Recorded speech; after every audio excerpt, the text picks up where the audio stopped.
कौन ऐसे लोग हैं कि जो इतने इन्वॉल्व हैं कि एनसीबी के अधिकारियों के संपर्क में है, समय समय पे उनको बुलाए जाते हैं, तो कहीं शंका उठती जरूर है। लेकिन मैंने पहले ही कहा है कि चूंकि यह जांच का विषय है, न्यायालय में मामला चल रहा है, आदरणीय कोर्ट ने जो फैसला सुनाया है वो दुनिया को सर आंखों पर लेना पड़ता है। उस हिसाब से हम इसमें ज्यादा कुछ नहीं कहेंगे। लेकिन अगर कोई जानबूझकर किसी एक व्यक्ति या एक किसी इसको परेशान करता है तो कहीं न कहीं शंका मन में उठती है। तो जानबूझकर कहाँ 18 लोग हैं, जानबूझकर कहाँ किया जा रहा है, यही तो सवाल उधर से पूछा जा रहा है आपसे। वो जो शाहरुख खान के बेटे को लेकर जो 2 व्यक्ति जा रहे थे रात को, जो हमने मीडिया के माध्यम से देखा, आदरणीय नवाब मलिक साहब ने बताया, मैं उस पर शंका जाहिर कर रहा हूं कि ये 2 बीजेपी के ही कार्यकर्ता क्यों निकले। क्या कोई और सामाजिक संगठन, कोई एनजीओ, कोई और भी बहुत सारे ऐसे समाज में तत्व होते हैं जो कि आकर पुलिस की मदद करते हैं। तो कहीं न कहीं इसका एक तार जोड़ने का एक प्रयास होगा कि उसकी जांच होनी चाहिए, ऐसा आदरणीय नवाब मलिक साहब का कहना है। बीजेपी के नेता रहते तो इसका जवाब मैं जरूर लेती, लेकिन चूंकि एनसीबी चीफ से बातचीत की थी अरविंद ओझा ने, अरविंद आपको सीधे लेकर आते हुए, बीजेपी के नेता की वहां पर मौजूदगी को लेकर सवाल आपने पूछा था, उस पर क्या जवाब दिया गया था समीर वानखेड़े की ओर से, ये देश के लिए जानना जरूरी है, बताइए आप, क्योंकि शिवसेना एनसीपी लगातार सवालों के कटघरे में खड़ा कर रहे हैं, एनसीबी और वहां पर जो बीजेपी नेता मौजूद थे उनको लेकर।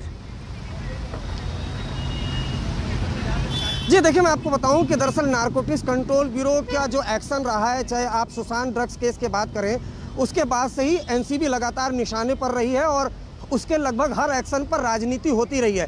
हमने ये जानने के लिए नारकोटिक्स कंट्रोल ब्यूरो के जो जोनल हेड हैं समीर वानखेड़े, उनसे आज तक ने सीधी बात की थी और सीधा सवाल पूछा था। हमने पूछा था कि आप पर आरोप लग रहे हैं कि आप सेलिब्रिटीज़ को टारगेट कर रहे हैं। उनका कहना है कि हम उस हर शख्स को टारगेट कर रहे हैं जो एनडीपीएस रूल्स का उल्लंघन कर रहा है। उसके अलावा हमने ये भी सवाल पूछा कि आप जो आर्यन खान को लेकर हमने सवाल पूछा कि उनके पास क्या एविडेंस है। उनका कहना है कि अभी यह लीगल प्रक्रिया जारी है, लेकिन उन्होंने साथ ये भी कहा कि हमने कई तरह के इसमें ड्रग्स रिकवर किए हैं और इंटरनेशनल लिंक को स्टैब्लिश किया है। लेकिन राजनीति पर हमने एक के बाद एक कई सवाल पूछे। हमने पूछा कि आपके एक्शन में जो बीजेपी के 2 कार्यकर्ता हैं, ऐसा आरोप एनसीपी लगा रही है, इस पर आपका क्या कहना है? उनका कहना है कि हम जब कोई बड़ा सीजर करते हैं या बड़ा कोई रैकेट बस्ट करते हैं, तो पब्लिक विटनेस के लोगों को बुलाते हैं और पंचनामा करवाते हैं। हमने 9 लोगों के नाम आपके सामने रखे हैं। उन